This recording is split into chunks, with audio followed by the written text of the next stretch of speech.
परम आदरणीय शास्त्री जी को प्रणाम करता हूं।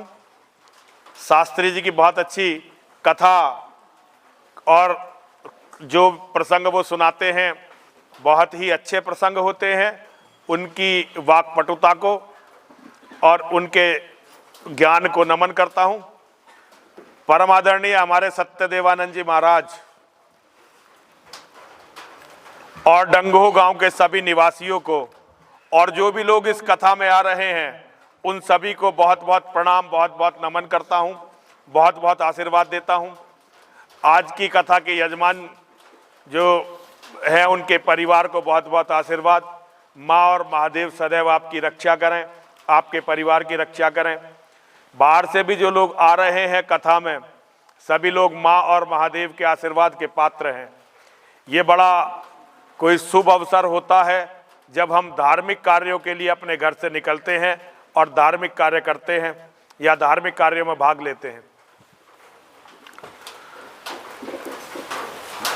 कल जहां हमने प्रसंग छोड़ा था वहां था जब योगेश्वर श्री कृष्ण वनवास में पांडवों से मिलने गए थे और वहां उन्हें मां द्रौपदी मिली और मां द्रौपदी से उन्होंने कहा कि कृष्ण मैं प्रतिशोध लूंगा, प्रतिशोध लूंगा, इतना बोला उन्होंने बस। प्रतिशोध महासती द्रौपदी के अपमान का, प्रतिशोध संपूर्ण नारी जाति पर जो कलंक लगा उसका, और प्रतिशोध दुष्टों ने जो दुष्टता की पराकाष्ठाएं दिखाई उसका। और ये एक संदेश है संपूर्ण मानव जाति को। ये एक संदेश है कि यदि पूरी दुनिया में कोई भी हमारी नारियों का असम्मान करेगा, उनका अपमान करेगा, उनका उपहास उड़ाएगा, तो वो दंड का पात्र बनेगा। नारी जाति की शक्ति का प्रतीक है ये प्रसंग। नारी के अपमान पर भगवान का इतना क्रोधित होना, ये हमें दिखाता है कि भगवान नारी को कितना महत्व देते हैं अपनी सृष्टि में। नारायण हैं, श्री कृष्ण साक्षात नारायण हैं, साक्षात महाकाल हैं। और उन्होंने जब यहां जन्म लिया तो उन्होंने हमें धर्म के साथ जीना सिखाने का प्रयास किया। गीता का संदेश है यदा यदा ही धर्मस्य ग्लानिर्भवति भारत अभ्युत्थानम धर्मस्य तदात्मानां सृजाम्यहम् परित्राणाय साधूनां विनाशाय च दुष्कृताम धर्म संस्थापनार्थाय संभवामि युगे युगे। भगवान धर्म की स्थापना के लिए आते हैं, धर्म को स्थापित करते हैं। और धर्म कब स्थापित होता है? जब भगवान धर्म के प्रतिमान स्थापित करते हैं और हम उन प्रतिमानों को फॉलो करते हैं, हम उन प्रतिमानों का अनुसरण करते हैं। भगवान अपनी लीला दिखाकर चले जाएं और हम भगवान की लीलाओं को भूलकर बस मस्त हो जाएं, भगवान ने जो किया उसे भूल जाएं, तो भगवान के आने का प्रयोजन भी निष्फल हो जाता है, विफल हो जाता है। धर्म की स्थापना के लिए भगवान आए, भगवान ने कुछ दुष्टों को मारा, कुछ दुष्टों को मारकर भगवान चले गए। अब ऐसा नहीं है कि फिर दुष्ट पैदा ही नहीं होंगे। भगवान ने धर्म की स्थापना के प्रतिमान स्थापित किए कि यदि कोई मानव दुष्ट हो जाएगा, यदि कोई मानव राक्षस हो जाएगा, यदि कोई मानव अधर्मी हो जाएगा और उसके बंधु बांधव उसका अनुसरण करेंगे, तो हमारा क्या कर्तव्य है, ये हमें दिखाने के लिए भगवान आए। धर्म की स्थापना की भगवान ने, अब भगवान का अनुसरण करना हमारा कार्य है। अब बहुत सारे लोग कहते हैं कि दुष्टों को का नाश करने के लिए भगवान आते हैं, तो ऐसा कोई समय धरती पर नहीं होता जब धरती पर कोई ना कोई दुष्ट ना हो। फिर तो भगवान की हर समय जरूरत है। भगवान ना हो गए, हमारे घर का एक चौकीदार हो गया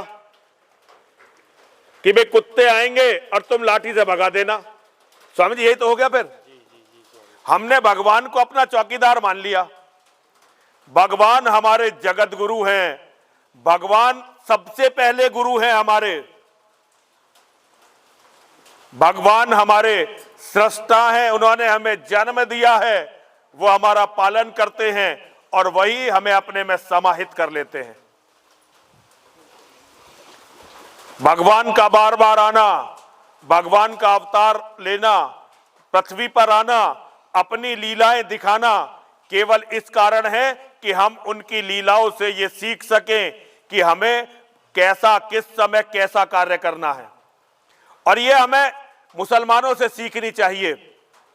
मुसलमानों के यहां एक मोहम्मद हुआ जिसने मुसलमानों का धर्म चलाया। अब मुसलमान हर चीज उसी के हिसाब से करते हैं। मुसलमान हर चीज मोहम्मद के हिसाब से ही करते हैं।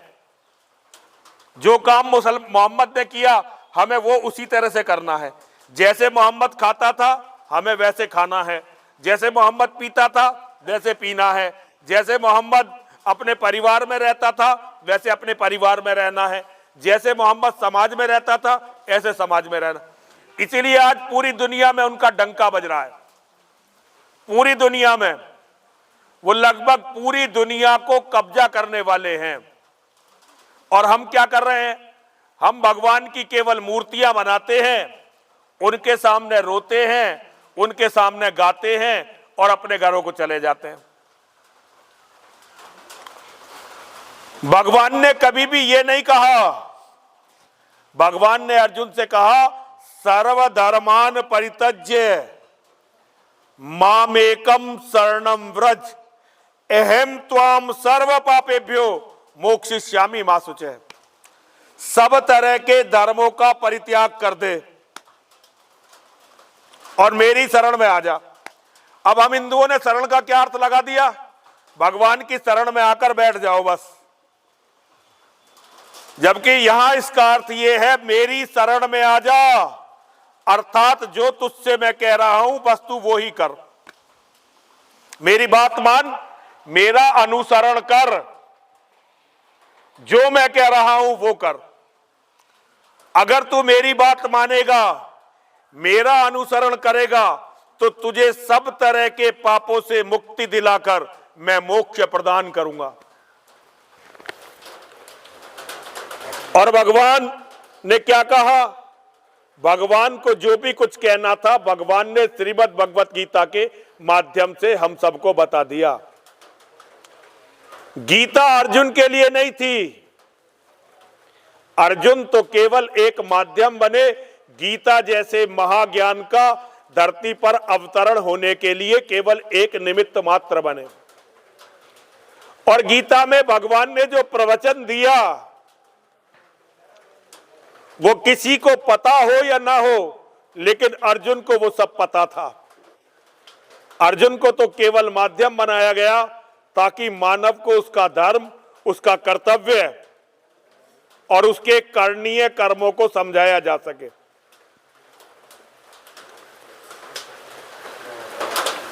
जब पांडव वन में बहुत दुखी थे तो भगवान ने पांडवों से एक ही बात कही।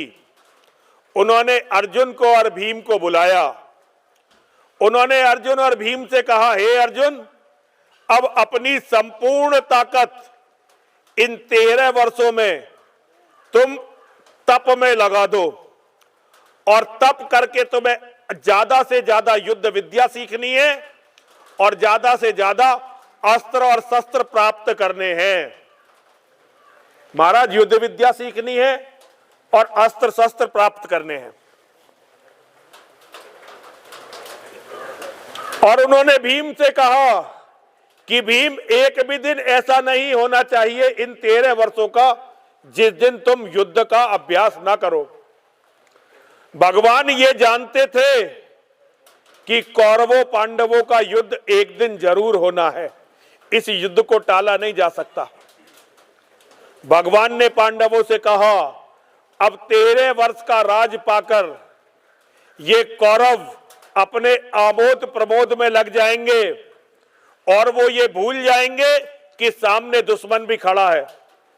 लेकिन तुम्हें 13 साल ये बर्बाद नहीं करने हैं। तुम्हें दुनिया की हर तरह की शस्त्र विद्या सीखनी है, हर तरह का तप करना है, ताकि तुम अपने आप को आने वाले युद्ध के लिए तैयार कर सको। आज कौरव कौन है? आज जितने हिंदू हैं, हम सब एक तरह से कौरव हैं। मोदी जी को और योगी जी को राज मिल गया, हम अब मस्त है, कोई चिंता नहीं। चिंता की क्या बात है? जो करना मोदी जी योगी जी करेंगे।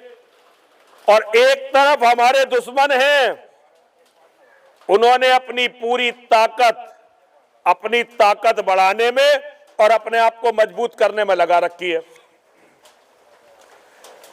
सत्यदेवानंद जी, ये हो रहा है कि नहीं हो रहा है? हम तो मस्त हैं कि अब जो होना है देश में मोदी जी सब अच्छा कर देंगे। मोदी जी भी मस्त हैं, पूरी दुनिया घूम रहे हैं, मंदिर बनवा रहे हैं और व्यापार बढ़वा रहे हैं।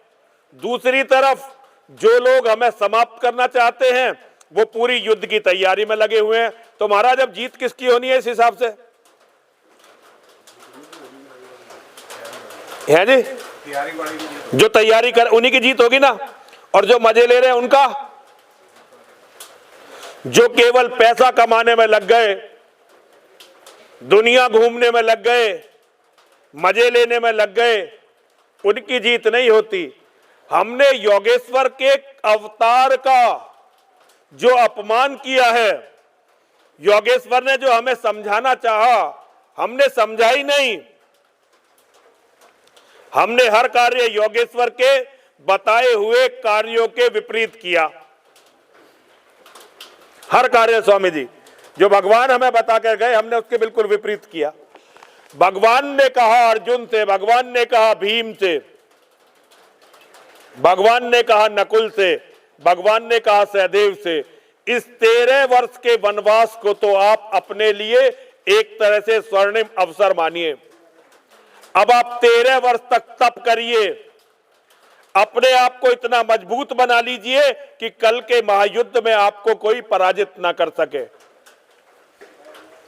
उन्होंने अर्जुन से कहा, अब तुम शक्ति की साधना करो और शक्ति की साधना पूर्ण करने के बाद भोले बाबा की तपस्या करो। तुम्हें भोले बाबा को भी प्रसन्न करना है, शक्ति को भी प्रसन्न करना है और उनसे शस्त्र विद्या सीखनी है, शस्त्र विद्या लेनी है।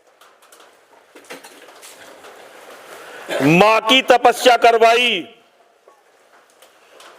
मां का आशीर्वाद दिलवाया और भोले बाबा की तपस्या करवाई।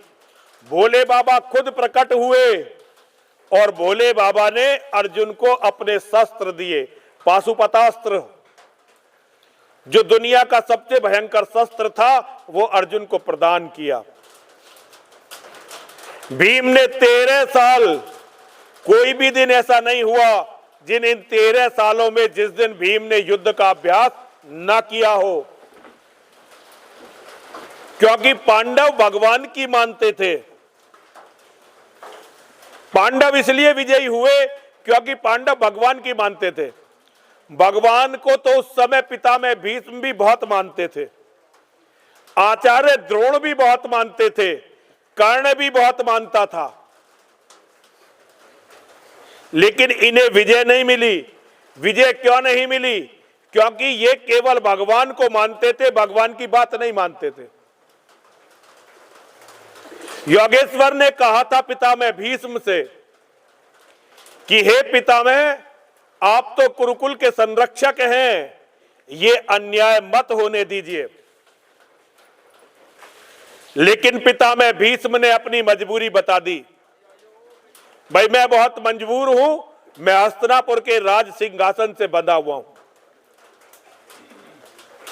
उन्होंने कर्ण से कहा था और कर्ण को समझाने का बहुत प्रयास किया, कर्ण ने भी मना कर दिया। ये लोग भगवान को मानते थे लेकिन भगवान की नहीं मानते थे, तो इनका विनाश हुआ। आज हम हिंदू भगवान को तो बहुत मानते हैं। हमारे घरों में देखो, सबने घरों में मंदिर बना रखे हैं, सबने घरों में मंदिर बना रखे हैं, लेकिन भगवान की एक बात हम नहीं मानते। कसम खाने के लिए भी भगवान की एक बात हम नहीं मानते। महाराज, या कोई बात मानते हैं भगवान की हिंदू? हम खुद नहीं मानते, बस हम तो कथा बता रहे हैं आपको। हम भी मानते भगवान की बात तो आज लड़ाई की तैयारी में लग रहे होते, कहीं कथा नहीं कर रहे होते। लेकिन हम भी कथा कर रहे हैं, जबकि जानते हैं कि समय बहुत ही विपरीत और बहुत बुरा आने वाला है। मानस के जीते सपनों में जब आग लगाई जाती है, बांसुरी फेंकी जाती है, तलवार उठाई जाती है, तलवार उठाई जाती है। यही धर्म है, यही धर्म है। आज द्रौपदी को भगवान धर्म बता के चले गए। अरे कृष्णे, मैं प्रतिशोध लूंगा तुम्हारे अपमान का, इस अनाचार का, इस अत्याचार का मैं प्रतिशोध लूंगा। पांडवों ने 12 वर्ष वन में काटे, 13 वर्ष अज्ञातवास में, 13वां वर्ष अज्ञातवास में काटा। और जब वो अज्ञातवास काटकर वापस आए तो उन्होंने अपना राज्य मांगा, लेकिन दुर्योधन ने उनका राज्य उन्हें वापस नहीं दिया। दुर्योधन ने कहा, बिना युद्ध के सुई की नोक के बराबर भी धरती नहीं दूंगा। बिना युद्ध के सुई की नोक के बराबर भी धरती नहीं दूंगा। तब तय हुआ कि कौरवों और पांडवों का युद्ध होगा। कौरवों पांडवों का युद्ध के लिए दिन तय हो गया, स्थान तय हो गया, और वो दिन आ गया जब दोनों सेनाएं एक दूसरे के आमने सामने आ गई।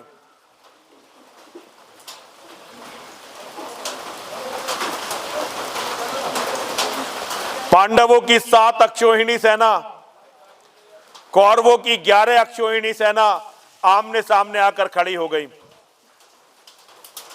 भगवान अर्जुन के सारथी थे। अर्जुन भगवान को अपना गुरु, अपना मित्र, अपना सर्वस्व मानते थे, और अर्जुन पर ही सारा युद्ध टिका हुआ है, क्योंकि पांडवों के पक्ष का सबसे बड़ा वीर, इस महायुद्ध का नायक अर्जुन ही तो है। अर्जुन ने भगवान से कहा, हे जगतगुरु, हे योगेश्वर, मेरे रथ को दोनों सेनाओं के बीच में लेकर चलो, ताकि मैं ये देख लूं कि मुझे किस किस से तो युद्ध करना है और कौन कौन लोग मेरे साथ हैं।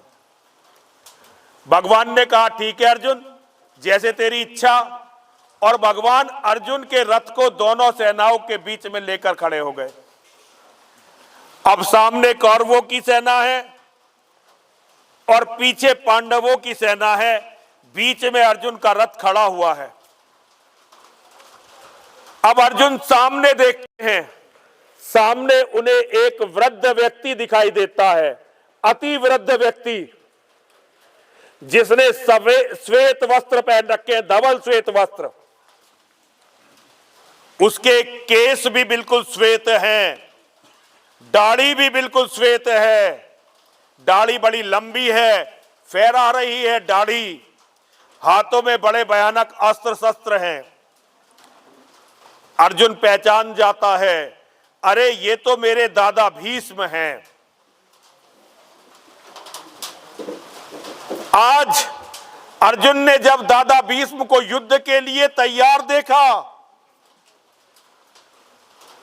अर्जुन ये अच्छी तरह से जानते हैं कि दादा भीष्म को उनकी इच्छा के विपरीत कोई भी नहीं मार सकता। उन्हें अपने पिता से इच्छा मृत्यु का वरदान मिला है, कोई उन्हें मार ही नहीं सकता। और दुनिया में ऐसा कोई अस्त्र शस्त्र नहीं है जो उनके पास ना हो। यहां तक कि भगवान परशुराम भी एक बार पितामह भीष्म से युद्ध करके और युद्ध का ये जानकर कि इसमें भीष्म को हराया नहीं जा सकता, युद्ध को छोड़कर चले गए थे। कौन चले गए थे महाराज? भगवान परशुराम। तो ऐसे योद्धा से आज मुझे युद्ध करना पड़ेगा। अपने दादा से बचपन में हम इनकी उंगली पकड़कर चले, इनके कंधों पर बैठकर हमने दुनिया को देखना आरंभ किया। मैं जब जिद करता था तो ये घोड़ा बन जाते थे, मैं इनके ऊपर बैठ जाता था। हमें इतना प्यार करते थे, हमेशा हमारे पक्ष में बोलते रहे। आज मुझे अपने दादा से युद्ध करना पड़ेगा। और अर्जुन इस युद्ध की परिणति जानते हैं। जब मैं महापराक्रमी महावीर पितामह भीष्म से युद्ध करूंगा तो या तो मेरी मृत्यु होगी या मैं इनकी हत्या करूंगा। अर्जुन का दिल कुछ कमजोर होने लगा। फिर बराबर में देखा दाहिने हाथ की तरफ इसी तरह की एक और भव्य मूर्ति खड़ी हुई है, लेकिन वो क्षत्रिय नहीं है, वो ब्राह्मण है। लेकिन ब्राह्मण होने के बाद भी उनके अस्त्र शस्त्र बहुत विकट हैं। अर्जुन पहचान जाता है, अरे ये तो मेरे आचार्य मेरे गुरुदेव हैं। पूरे जीवन इनका केवल एक लक्ष्य रहा कि अर्जुन से बड़ा महारथी दुनिया में कोई बन ना जाए। इन्होंने पूरा जीवन अपना लक्ष्य यह बनाया कि मुझे अर्जुन को धरती का सबसे बड़ा महावीर बनाना है। अपने बेटे अश्वत्थामा को भी इन्होंने वो विद्या नहीं दी जो विद्या इन्होंने मुझे सिखाई, जो ज्ञान इन्होंने मुझे दिया। आज मुझे अपने गुरु से युद्ध लड़ना है। और अर्जुन अच्छी तरह से जानते हैं कि गुरुदेव को पराजित नहीं किया जा सकता, उन्हें कोई हरा नहीं सकता। पितामह भीष्म के बाईं ओर आचार्य कृपा आचार्य खड़े हुए हैं जो उनके कुलगुरु हैं। फिर वो अपने मामा को देखते हैं शल्य को, और फिर उनकी नजर दुर्योधन पर जाती है। जब दुर्योधन पर नजर जाती है तो वो ये देखते हैं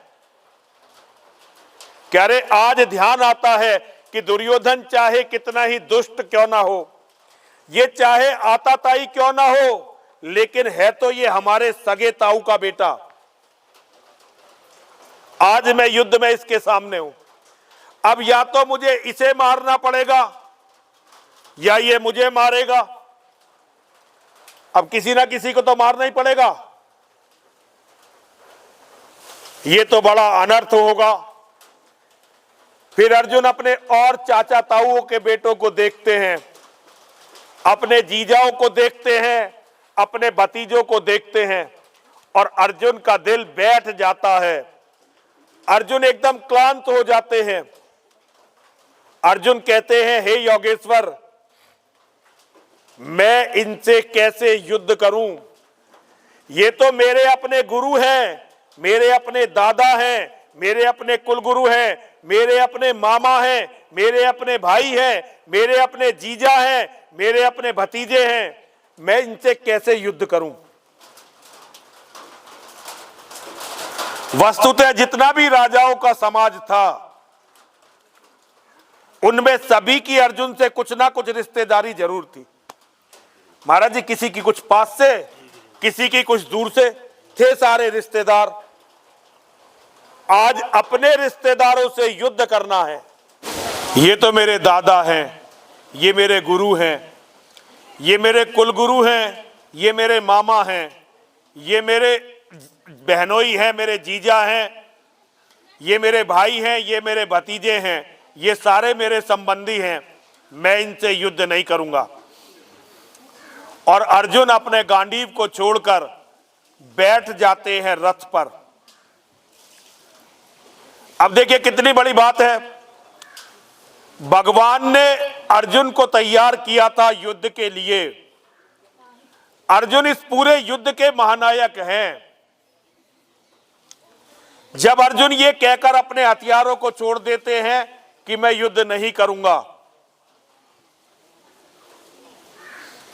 तो भगवान नाराज नहीं होते, भगवान बौखलाते नहीं हैं, भगवान बड़ी शांति से अर्जुन की सारी बात सुनते और भगवान बड़े हंसते हुए अर्जुन से कहते हैं, कुतस्त्वा कस्मल मिदम विस्मे समुपस्थितम अनार्य जुष्टम ऐश्वर्यम अकीर्ति कर्म। अर्जुन, अरे अर्जुन, इतने कठिन समय में तेरे मन के अंदर ये कुत्सित विचार आया कैसे?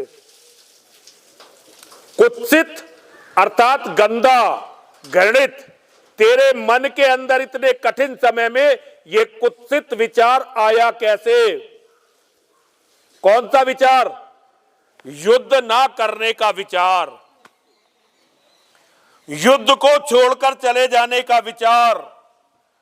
अर्जुन ने भगवान से यह तक कहा कि हे भगवान, अपने लोगों से, अपने रिश्तेदारों से, अपने परिवार के लोगों से युद्ध लड़ने की अपेक्षा अच्छा है कि मैं वन को चला जाऊं, सन्यासी हो जाऊं, या कहीं भीख मांग के अपना गुजारा कर लूं। महाराज जैसे हमारा भीख मांगते हैं ना, ऐसा गुजारा करने के लिए कहा। तो देखिए कितनी सुंदर बात कही अर्जुन ने। अगर आज का कोई गुरु होता ना पाखंडी हमारे जैसा, तो कहता, अर्जुन तेरे मन के अंदर कितनी अच्छी बात आई है, देख तेरे भी सारे रिश्तेदार उधर हैं और मेरे भी सारे रिश्तेदार उधर हैं। भाई आजकल के तो गुरु यही कहते हैं ना कि भाई हमें लड़ना क्यों है, हम तो भगवान की पूजा करेंगे, सब कुछ भगवान करेंगे आकर। जितने भी लोग कथा भागवत सुना रहे हैं, जितने भी लोग प्रवचन कर रहे हैं, जितने भी लोग हमारे जैसे वस्त्र पहनकर बैठे हुए हैं, किसी से पूछ लो कि जी दुष्ट अत्याचार कर रहे हैं, क्या करें? तो बताएंगे कोई चिंता की बात नहीं है, इनका डीएनए और हमारा डीएनए एक ही है। भाई आजकल बड़ी डीएनए की थ्योरी चल रही है कि भाई इनका भी डीएनए हमारे भी डीएनए एक भी है, क्यों चिंता करनी है, भगवान अपने आप करेंगे, इन्हें सद्बुद्धि देंगे। लेकिन भगवान ने क्या कहा, उस पर ध्यान देने की जरूरत है। अगर इस डीएनए थ्योरी को मानते तो भगवान तो कह देते भाई तुम्हारा भी परिवार उधर, मेरा भी परिवार उधर। भाई भगवान के भी तो सारे लोग उधर ही थे। जब महाभारत का युद्ध तय हो गया, तब युधिष्ठिर ने कहा अर्जुन से कि है अर्जुन, यूं तो योगेश्वर श्री कृष्ण हमारे मार्गदर्शक हैं, हमारे रिश्तेदार हैं, लेकिन वो राजा भी हैं। जब युद्ध तय हो गया है तो तुम उन्हें औपचारिक निमंत्रण देने उनकी राजधानी द्वारिकापुरी जाओ और वहां उन्हें युद्ध का औपचारिक निमंत्रण दो, उनसे अनुरोध करो, उनसे प्रार्थना करो कि वो हमारी तरफ से युद्ध करें। युधिष्ठिर की बात मानकर अर्जुन चल दिए योगेश्वर श्री कृष्ण के पास द्वारिकापुरी। उधर शकुनी बोला दुर्योधन से कि हे दुर्योधन, यूं तो हम अच्छी तरह से जानते हैं कि ये कृष्ण केवल और केवल अर्जुन का ही प्रेमी है, पांडवों की तरफ ही रहेगा, लेकिन है तो ये हमारा भी रिश्तेदार। तुम एक काम करो, द्वारिका जाओ और इससे कहो कि ये युद्ध में हमारी तरफ से युद्ध लड़े। दुर्योधन ने कहा, अरे मामा कैसी बात कर रहे हो, वो तो अर्जुन का इतना पक्का मित्र है, वो हमारी तरफ से युद्ध क्यों लड़ेगा?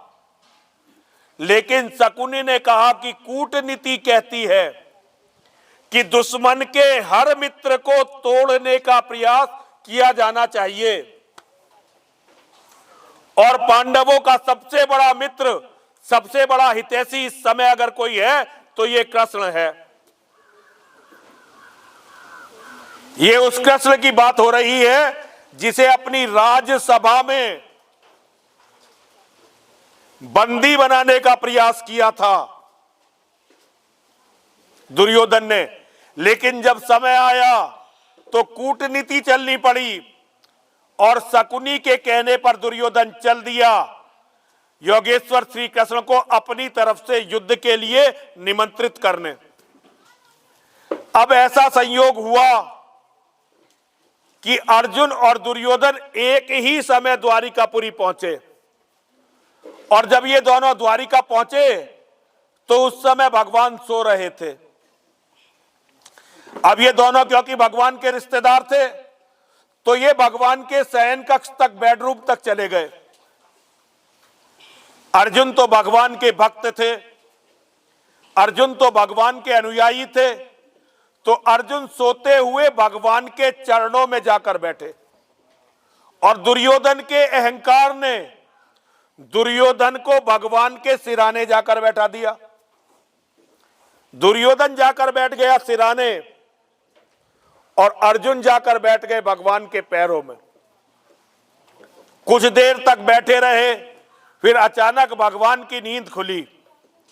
भगवान ने देखा सामने अर्जुन बैठे, जब नींद खुलती है तो आदमी पैरों की तरफ ही देखता है, तो उनकी दृष्टि गई अर्जुन की तरफ। उन्होंने कहा, अरे अर्जुन कैसे आए? अर्जुन खड़े हो गए। अर्जुन ने भगवान को प्रणाम किया। जब अर्जुन खड़े हुए तो पीछे से दुर्योधन भी बोल पड़ा, अरे कृष्ण मैं भी आया हुआ हूं, मैं भी बैठा हुआ हूं। योगेश्वर ने सिर घुमाकर देखा, दुर्योधन भी बैठा हुआ था। दुर्योधन ने भी योगेश्वर को प्रणाम किया। भगवान उपहास की मुद्रा में आ गए। सब कुछ जानने वाले भगवान, अरे दोनों भाई, आज तुम दोनों भाई एक साथ आए हो, कितनी खुशी की बात है। क्या तुम दोनों भाइयों ने आपस में संधि कर ली है? क्या महाभारत का युद्ध टल गया है? क्या अब लाखों करोड़ों औरतें विधवा नहीं होंगी? क्या अब करोड़ों बच्चे अनाथ नहीं होंगे? कितनी खुशी की बात है कि परमात्मा ने आपको सद्बुद्धि दे दी। दुर्योधन झेप गया। दुर्योधन बोला, ऐसा कुछ नहीं है, कोई संधि नहीं हुई है। भगवान गंभीर हो गए। भगवान ने कहा, अगर कोई संधि नहीं हुई है तो तुम दोनों क्यों आए हो मेरे पास? अर्जुन ने कहा कि हे भगवान, जो ये भयंकर युद्ध आ गया है, जो ये भयंकर युद्ध हम पर थोप दिया गया है, आप इस युद्ध में हमारा मार्गदर्शन करिए, हमारे साथ चलिए। हम आपके मार्गदर्शन में, आपके संरक्षण में इस युद्ध को लड़ेंगे। भगवान ने कहा, अच्छा ठीक है। और उन्होंने दुर्योधन से कहा कि दुर्योधन तुम क्यों आए हो भाई? दुर्योधन ने कहा, आप हमारे भी रिश्तेदार हैं, आप हमारे भी संबंधी हैं। मैं भी आपसे यही प्रार्थना करता हूं कि इस युद्ध में आप हमारी तरफ से लड़िए। अब भगवान की लीला को देखिए, भगवान की लीला को समझने का प्रयास करिए। भगवान ने कहा, हां भाई बात तो ठीक है, तुम दोनों मेरे रिश्तेदार हो तो मैं तुम्हारी दोनों की मनोकामना पूरी करूंगा भाई, बात तुम्हारी दोनों की रखूंगा, खाली हाथ तुम में से किसी को भी नहीं भेजूंगा। मेरी जो सारी ताकत है उसके मैं दो हिस्से कर देता हूं। एक तरफ तो मेरी सारी सेना रहेगी, नारायणी सेना, वो सेना जिसे कोई पराजित नहीं कर सकता, नारायणी सेना, जिसमें मेरे सारे संबंधी, मेरे सारे सेनापति रहेंगे और वो अपनी पूरी ताकत के साथ युद्ध करेंगे। दूसरी तरफ मैं अकेला रहूंगा, लेकिन भैया मैं युद्ध में हथियार नहीं उठाऊंगा, मैं तो जिधर भी रहूंगा केवल मार्गदर्शन करूंगा। और भाई दुर्योधन देखो, पहली चॉइस जो है वो अर्जुन की रहेगी। पहले अर्जुन बताएगा कि अर्जुन क्या चाहता है, पहली इच्छा अर्जुन की है। एक तो अर्जुन तुमसे छोटा है, दूसरी बात आज मैंने अर्जुन को पहले देखा, तो पहले अर्जुन जिसे चाहे उसे चुन ले। दुर्योधन का दिल बैठ गया। अब ये जो दुष्ट होते हैं ये भगवान को नहीं मानते और भगवान को जानते भी नहीं है। अब दुर्योधन ने ये सोचा कि भाई ये अर्जुन तो जो है सारी सेना मांग के ले जाएगा और ये अकेला लड़ाई से करनी नहीं है, बैठा बैठा खाएगा और जुबान चलाएगा, ये मेरे लिए छोड़ देगा। लेकिन अर्जुन ने ऐसा नहीं किया। अर्जुन खड़े हो गए। अर्जुन बोले,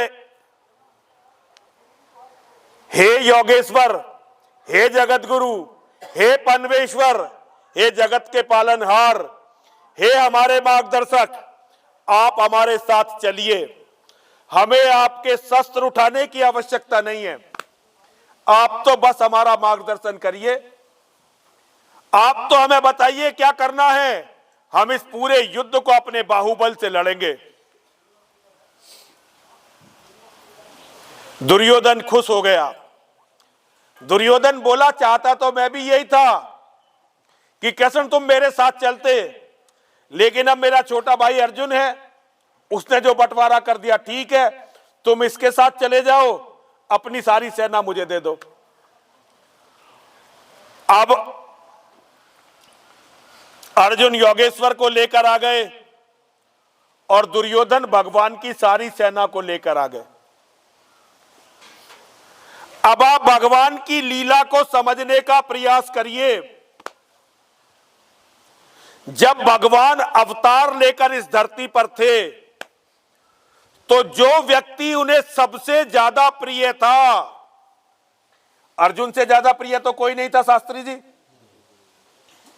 अर्जुन के मित्र भी थे और अर्जुन के गुरु भी थे और अर्जुन को मानते बहुत थे। सारे प्रोटोकॉल तोड़कर अपनी सगी बहन की शादी अर्जुन से करवाई थी। ठीक है जी। बलराम जी नहीं चाहते थे, बलराम जी चाहते थे कि सुभद्रा की शादी दुर्योधन से हो, लेकिन योगेश्वर ने अपनी बहन की शादी अर्जुन से करवाई।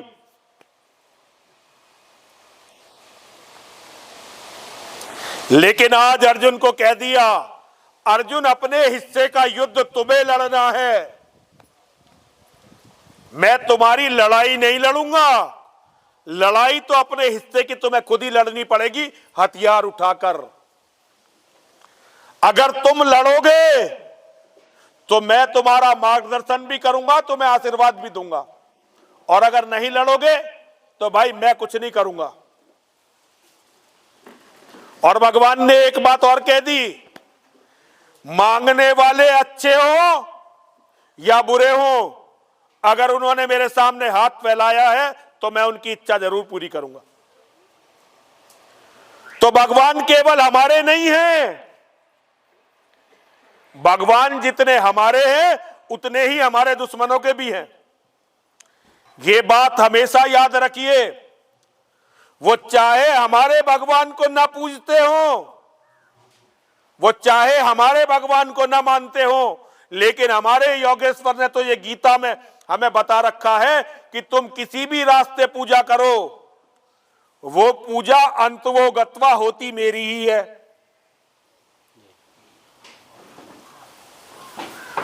तो हमारे जो दुश्मन पूजा करते हैं वो पूजा भी उसी भगवान की है जिसकी पूजा हम करते हैं। तो अपने आप को यह मत समझो कि भगवान की कृपा तुम्हें प्राप्त होगी। जो ज्यादा परिश्रम करेगा, जो ज्यादा पुरुषार्थ करेगा, जो ज्यादा समझदार होगा और जो भगवान की बात ज्यादा मानेगा, भगवान की कृपा उसे प्राप्त होगी।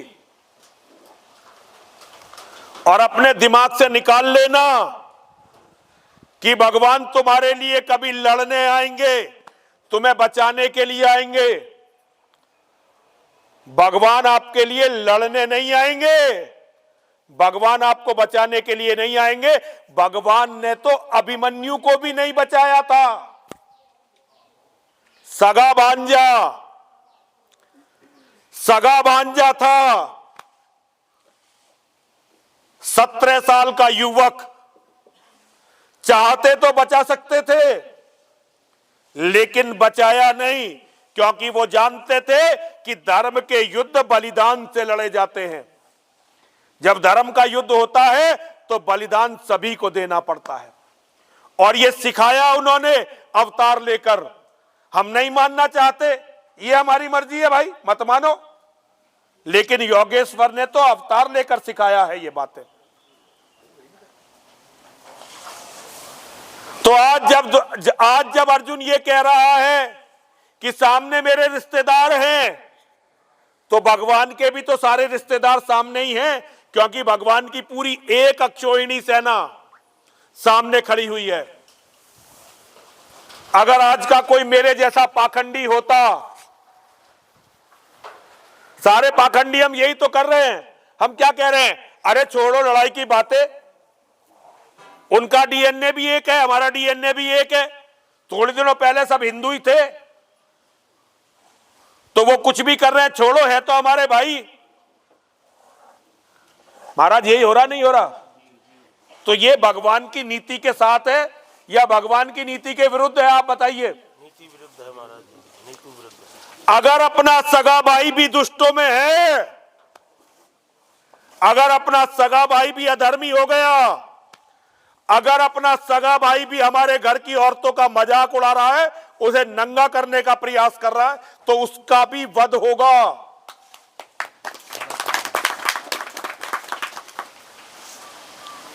कर्ण जब मरने लगे थे तो कर्ण ने योगेश्वर से एक ही बात कही थी कि महाराज बाकी तो तुम जितने अपराध गिनवा रहे हो मेरे अपराध नहीं है, लेकिन हां मेरा एक अपराध जरूर है।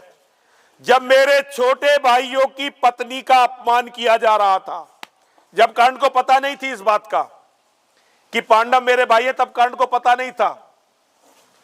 मरते समय कर्ण को केवल एक दुख रहा कि जिस दिन द्रौपदी का अपमान हो रहा था, जिस दिन नारी जाति के अपमान की पराकाष्ठा हो रही थी, उस दिन मैं दुष्टों के साथ था।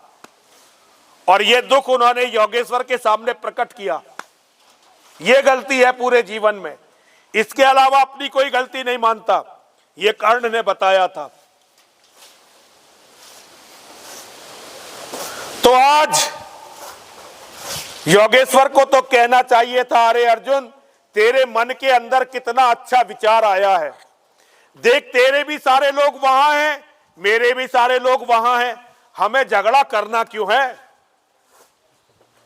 चलो दोनों भाई वन में चलते हैं, कोई आश्रम बना लेंगे, बैठ के आराम से माला जपेंगे, थोड़े दिनों में कोई महामंडलेश्वर, कोई जगत गुरु, कोई शंकराचार्य बन जाएंगे, मजे लेंगे। हमें झगड़ा करना क्या है? चलो भाई। लेकिन अगर योगेश्वर ये कहते तो एक तो उस समय धर्म बिल्कुल समाप्त हो जाता, और भाई योगेश्वर अगर ये कह देते तो क्या हम योगेश्वर को भगवान मानते?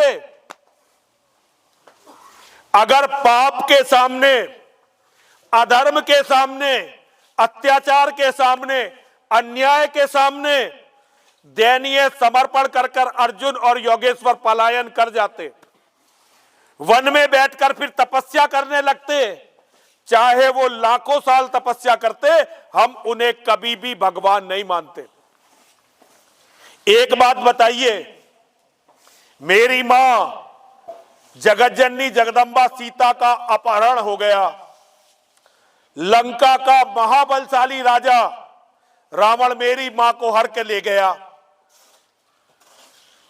अब यदि भगवान राम ये सोच लेते, अरे सीता से तो मेरी शादी को कई साल हो गए, कौन जाके रावण से लड़ेगा? रावण इतना बलशाली है, रावण से कौन लड़ेगा?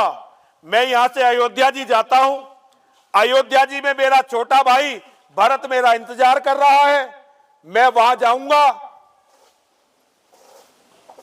मैं अपना राज ले लूंगा, अयोध्या का राजा बन जाऊंगा और 2-4 शादी और कर लूंगा। भाई ये भी तो सोच सकते थे वो।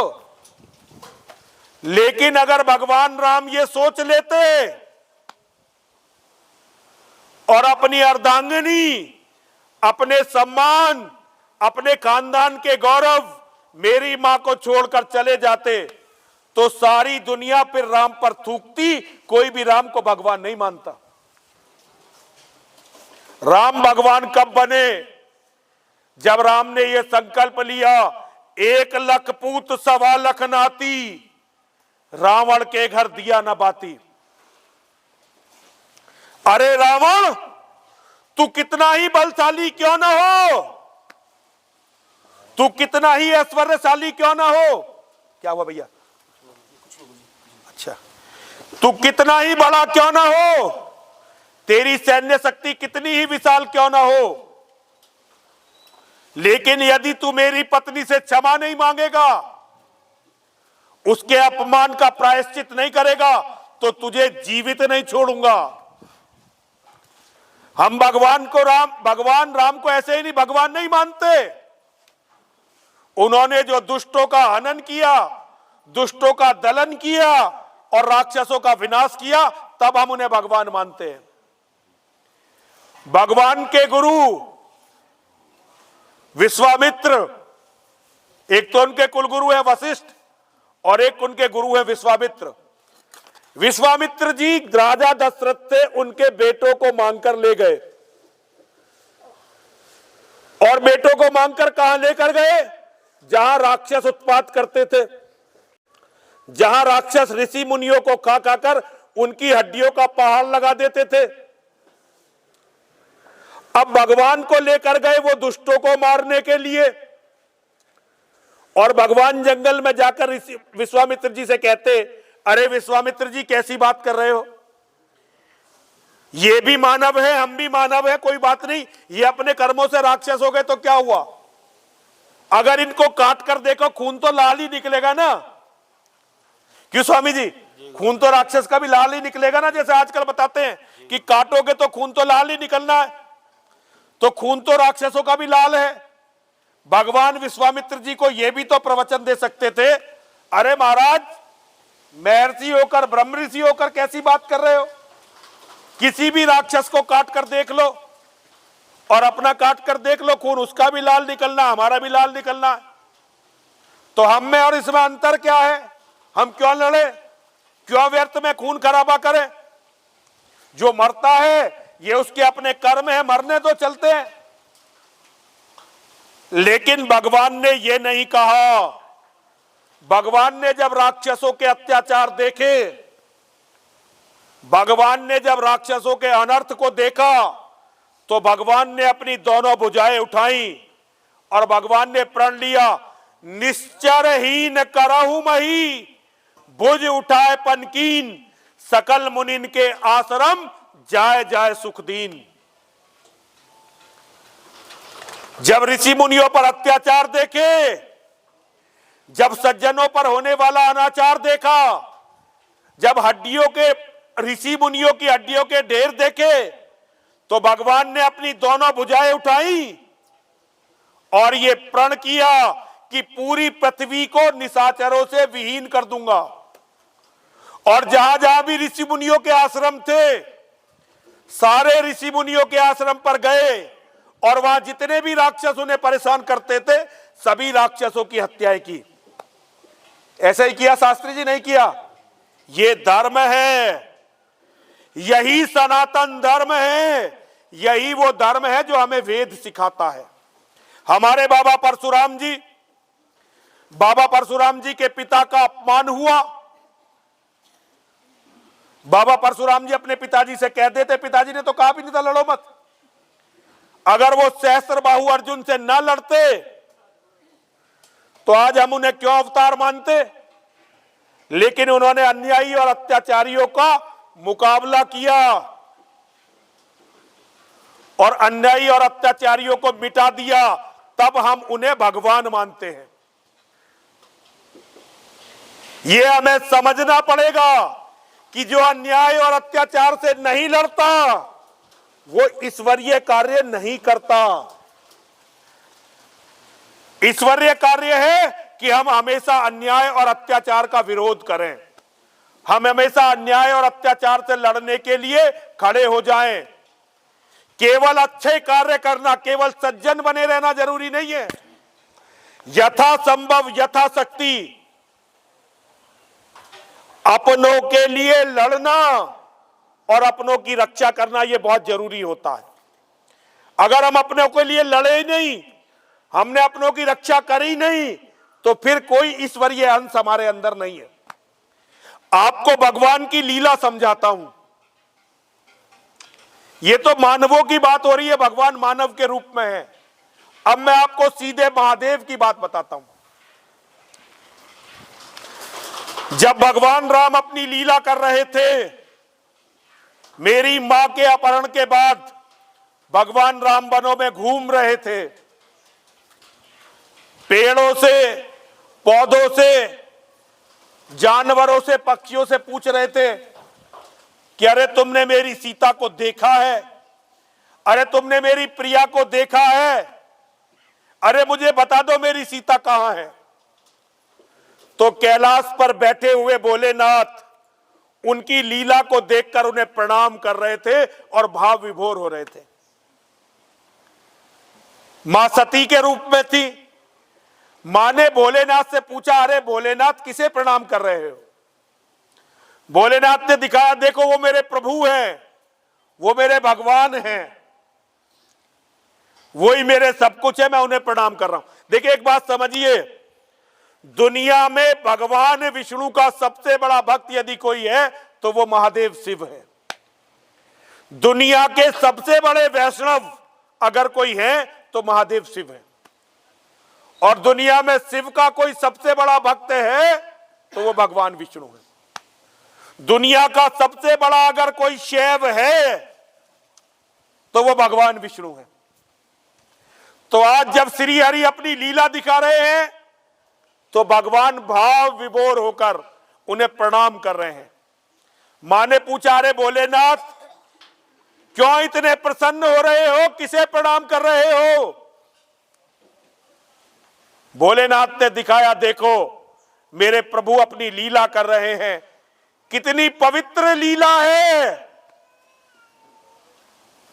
कितना निष्कपट प्यार है अपनी पत्नी के प्रति।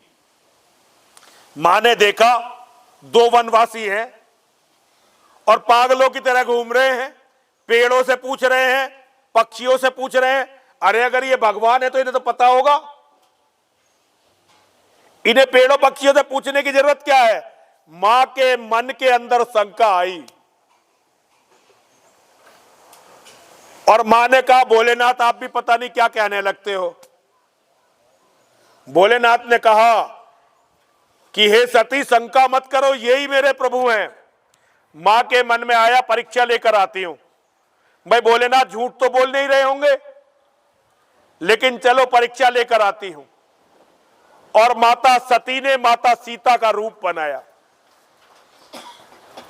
माता सीता का रूप बनाकर मां सती चली वहां जहां भगवान राम वनों में घूम रहे थे। भगवान राम ने माता सीता के रूप में मां सती को देखा। देखते ही प्रणाम किया, अरे मां, अरे मां आप कहां इस विकट जंगल में, और आज भोलेनाथ को कहां छोड़ आई? माता सती एकदम समझ गई कि महादेव सच बोल रहे थे, ये ही भगवान है। बड़ी ग्लानि हुई उन्हें और वो भगवान राम को प्रणाम कर कर कैलाश में वापस आ गई। भोलेनाथ तो सब कुछ जानने वाले थे। भोलेनाथ ने पूछा, परीक्षा ले आई? माता ने बात को टाल दिया, टालकर वहां से चली गई। भोलेनाथ ने उसी दिन माता को त्याग दिया। उसी दिन माता सती को इन्होंने मेरे भगवान पर शंका की और ये मेरी मां का रूप बनाकर वहां गई। इस जन्म के लिए भोलेनाथ ने माता सती को त्याग दिया और समाधि लगाकर बैठ गए। अनंत वर्ष बीत गए, भोलेनाथ समाधि में बैठे रहे। माता ये समझ गई कि इन्होंने मेरा परित्याग कर दिया है, अब इस जन्म में ये मुझे नहीं मिलने वाले। लेकिन वो भोलेनाथ की सेवा करती रही। एक दिन बड़ी हलचल उन्होंने देखी बहुत सारे लोग, ऋषि मुनि महर्षि देवता तैयार होकर जा रहे थे हिमालय पर्वत की ओर। माता को बड़ा कौतुक हुआ। उसी समय उन्होंने देखा कि चंद्रमा भी जा रहे हैं। उन्होंने चंद्रमा से पूछा कि आप कहां जा रहे हैं? तो चंद्रदेव ने माता को बताया कि मां, आपके पिता प्रजापति दक्ष ने एक बहुत बड़ा यज्ञ किया है, हम सारे लोग उसी यज्ञ में जा रहे हैं। यज्ञ किया, पिता ने यज्ञ किया, मुझे नहीं बुलाया। सती अपने पिता की बड़ी दुलारी थी, लेकिन उनके पिता भोलेनाथ से बहुत चिढ़ते थे, तो उन्होंने भोलेनाथ का अपमान करने के लिए ही ये यज्ञ रचाया था। भोलेनाथ का अपमान हो नहीं सकता। भोलेनाथ हर मान और अपमान से परे हैं, कोई भी उनका अपमान कर नहीं सकता। लेकिन जब किसी की बुद्धि खराब होती है, किसी का विनाश आता है, तो वो भोलेनाथ का अपमान करने की सोचते हैं। तो प्रजापति दक्ष का समय खराब आ गया। अब प्रजापति दक्ष ने यज्ञ करा बहुत बड़ा, और अपने दामाद को ही नहीं बुलाया, बेटी को नहीं बुलाया। अब मां विचार करने लगी, पिता के यहां इतना बड़ा यज्ञ है, पता नहीं मुझे कैसे भूल गए, या हो सकता है किसी से कहा हो, निमंत्रण भेजा हो, वो निमंत्रण भेजने वाला यहां ना आया हो। पता नहीं कैसी कैसी बातें उनके मन में आने लगी। उन्होंने भोलेनाथ से कहा कि हे भोलेनाथ, पिता के घर में यज्ञ है, मैं वहां जाना चाहती हूं। तो भोलेनाथ ने कहा, सुनो सती, अगर अपने संबंधियों के यहां कोई दुख का अवसर हो तो किसी भी निमंत्रण का इंतजार नहीं करना चाहिए, तुरंत उनकी सहायता के लिए पहुंचना चाहिए। लेकिन अपनों के यहां अगर खुशी का कोई मौका हो, कोई उल्लास का पर्व हो, कोई उत्साह की बात हो, तो अगर वो निमंत्रण ना दे तो किसी भी स्थिति में उनके यहां नहीं जाना चाहिए, वरना केवल अपमान मिलता है, अपमान के सिवा कुछ नहीं मिलता। मां ने अपने पति की बात सुन ली, लेकिन जब मायके की बात होती है तो महिलाएं पति की बात मानती नहीं है। अब मां चुप हो गई, बोलचाल खाना पीना बंद कर दिया। ये पहला आमरण अनशन, धरती का पहला आमरण अनशन मां ने किया। खाना पीना छोड़ दिया, चुप हो गई। भोलेनाथ देखते रहे। फिर भोलेनाथ ने पूछा, क्या चाहती हो? बोली, पिता के घर जाना चाहती हूं, उनके यज्ञ में जाना चाहती हूं, और ये देखना चाहती हूं कि उन्होंने हमें क्यों नहीं बुलाया। महादेव बोले, देखो मैं तो जा नहीं सकता, बिना बुलाए मैं तो जा नहीं सकता, लेकिन तुम जाना चाहती हो तो चली जाओ, लेकिन ये ठीक नहीं होगा। लेकिन मां ने अपने पति की बात पर ध्यान नहीं दिया। तो भगवान ने नंदी जी को बोला और अपने गणों को बोला, भाई जाओ, इनके साथ चले जाओ, इन्हें लेकर चले जाओ। मैं ये पूरी कथा आपको नहीं सुना रहा, लेकिन अपने परिवार के मान सम्मान का क्या महत्व है ये आपको बताना चाहता हूं।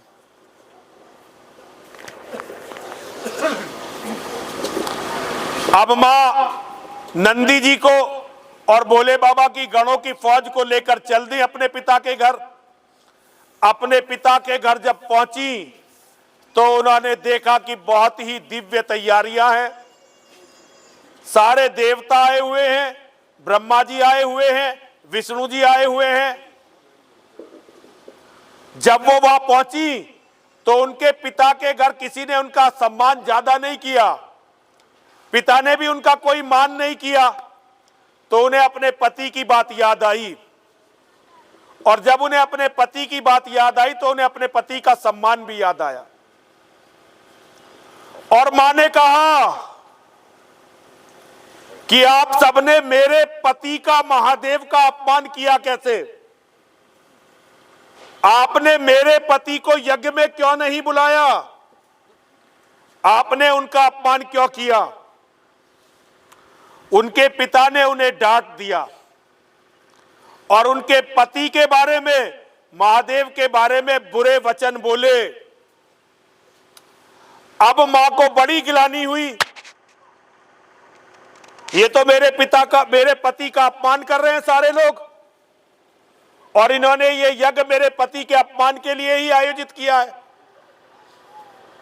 तो ऐसे में उन्हें बड़ा क्रोध आया।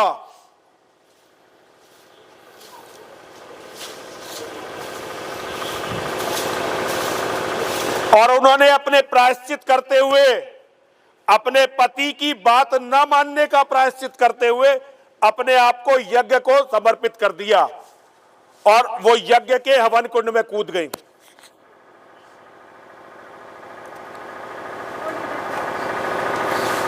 भोले बाबा के गणों ने जब ये देखा अनर्थ, तो उन्होंने प्रजापति दक्ष पर आक्रमण कर दिया। लेकिन वह मां तपस्वी भृगु ऋषि थे। भृगु ऋषि ने ऐसे सैनिक यज्ञ से पैदा किए जिन्होंने भोले बाबा के गणों को पराजित कर दिया। और भोले बाबा के गण रोते पीटते पहुंचे कैलाश पर्वत, और कैलाश पर्वत पर पहुंचकर ये सारी दुर्घटना उन्होंने भोले बाबा को बताई। जब भोले बाबा को ये सारी दुर्घटना पता चली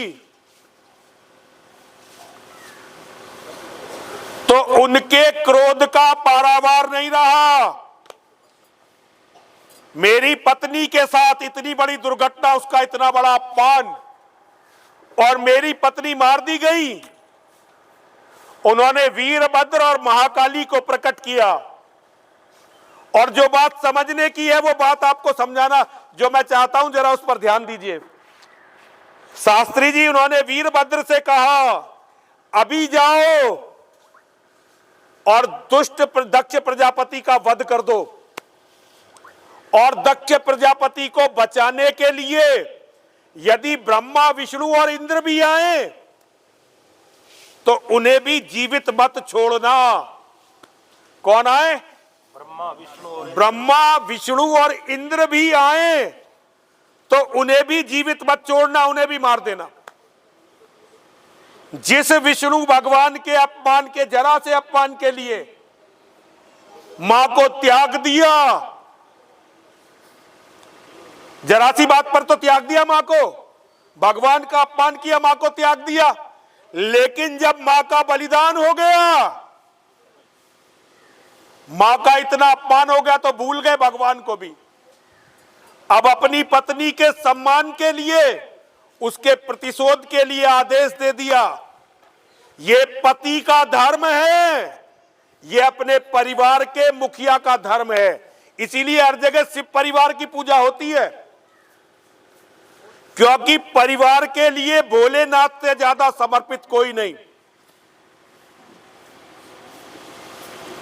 ये याद रखना चाहिए, अपनी पत्नी के सम्मान से और अपने परिवार की सुरक्षा से बड़ा कुछ नहीं होता, कुछ होता ही नहीं है। और ये तो मां ने भी दिखाया, पार्वती के रूप में जब गणेश जी की हत्या भोले बाबा ने कर दी तो मां ने कहा, यदि मेरा नहीं होगा तो किसी का भी नहीं हो सकता। और पूरे ब्रह्मांड में प्रलय ला दी। सारे देवताओं को मां की आराधना, तपस्या करनी पड़ी, अनुनय विनय करनी पड़ी, और गणेश जी को जीवित करना पड़ा। ये है हमारे धर्म में अपने परिवार का महत्व। भोले बाबा से ज्यादा परिवार के महत्व को कोई नहीं समझा सकता।